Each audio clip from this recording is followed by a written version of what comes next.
Hey everybody, Tim here. Today's episode of Star Trek Voyager, Season 5, Episode 23, 1159. Didn't like it. I just couldn't get into it. I thought it was interesting, and I know what they were trying to do. Couldn't get into it.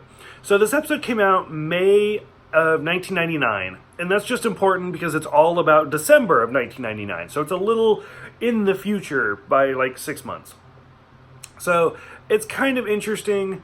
The episode mostly starts out with Neelix and Tom are basically doing trivia challenges for each other's culture. So like Neelix needs to learn Earth trivia, Tom needs to learn about Talaxian culture, and they're just going back and forth.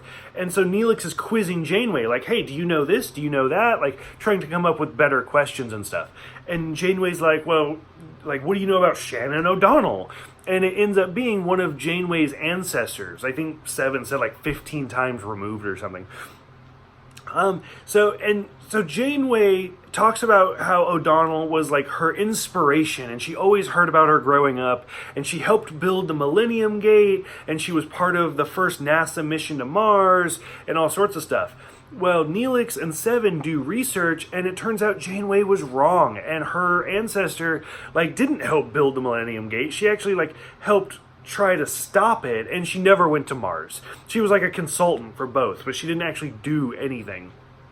So Janeway's just heartbroken. She ends up, this episode's told a lot in flashbacks where we see Shannon O'Donnell and her car breaks down because she has no money, and she meets Henry Janeway and his son Jason, who, by the way, the son is a great actor. He played Chip in the Beauty and the Beast, the original movie, and he was also the kid in Jumanji.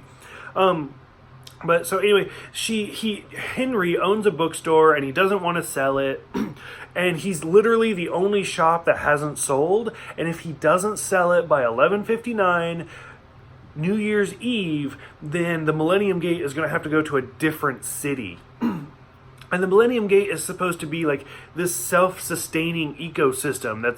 And Henry even says it's just a mall, because it will have stores and stuff like that, because it's supposed to just be together. And eventually, like, one of O'Donnell's like previous associates like comes to her and is like, you need to get him to sell this by New Year's Eve. And when she tells Henry, he's like, get out, because he doesn't want to sell. So she leaves, she ends up coming back and is like, we can do this together. And of course, by his last name and her last name, you can tell that they're going to get married and have kids and stuff. And then he's just like, okay, I guess I'll sell. And so he goes out there and agrees to sell it, and that's the whole ending. It's like, you were so determined not to sell, and because she begged you to, you decided to do it. Like, I don't know, maybe I was just in a bad mood when I watched this one, but I couldn't get into it, and I was actually kind of voting for Henry Janeway. I was like, why are you selling out? And so I was kind of over it. It's interesting because at one point O'Donnell brings up the Y2K bug and that's right, it takes place in December of 2000.